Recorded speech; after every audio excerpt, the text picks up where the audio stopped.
Salut, c'est Entrepreneur. Aujourd'hui, nous allons lire une section du Code général des impôts. La section 3, calcul de l'impôt. Article 69, alinéa 1.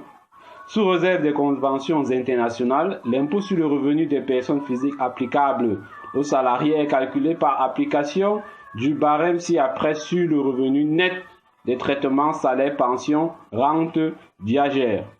De 0 à 2 millions, 10%, de 2 millions 1 à 3 millions, 15%, de 3 millions 1 à 5 millions, 25%, plus de 5 millions, 35%. Alinéa 2.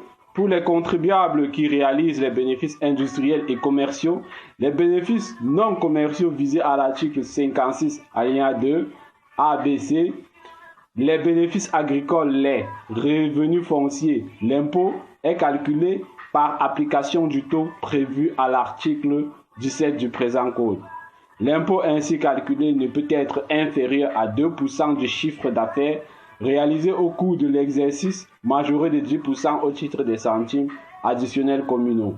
Le minimum de perception susvisé est porté par les contribuables relevant du régime simplifié, à 3% pour les commerçants non importateurs, à 5% pour les producteurs, les prestataires de services et les commerçants importateurs.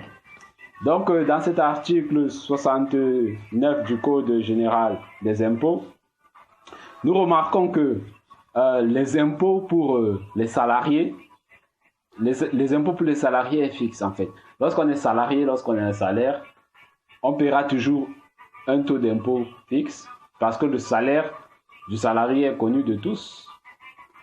Donc, et plus vous touchez, donc plus vous gagnez en grade ou bien, je ne sais pas, en poste dans une entreprise, plus cher vous allez payer les impôts. Donc, c'est ce qui fait la différence fondamentale entre un salarié et un boss, un entrepreneur. C'est que l'entrepreneur, lui, peut fixer son salaire de façon aléatoire, de façon à payer le moins d'impôts possible, en fait. Et il profite sur les avantages des recettes de son entreprise sans que le fixe ne puisse être au courant puisque c'est lui qui gère ses bénéfices. Donc, j'essayais juste de montrer comment est-ce que être un boss, c'est beaucoup mieux qu'être un PDG du côté du fixe, en fait, du fisc, en fait. Donc, quand on a un boss, on paie moins d'impôts que ceux qui sont salariés. Donc, le tableau suivant de extrait de Second Change de Robert Kiyosaki nous montre comment les employés et les self-employés, dont les gens qui s'auto-emploient, payent beaucoup plus de taxes que les business owners et les investisseurs. Donc, pensez-y, de quel côté du cadran voulez-vous être? Du côté gauche ou du côté droit? La décision vous appartient. Moi, je vous dis merci et à très bientôt dans d'autres vidéos.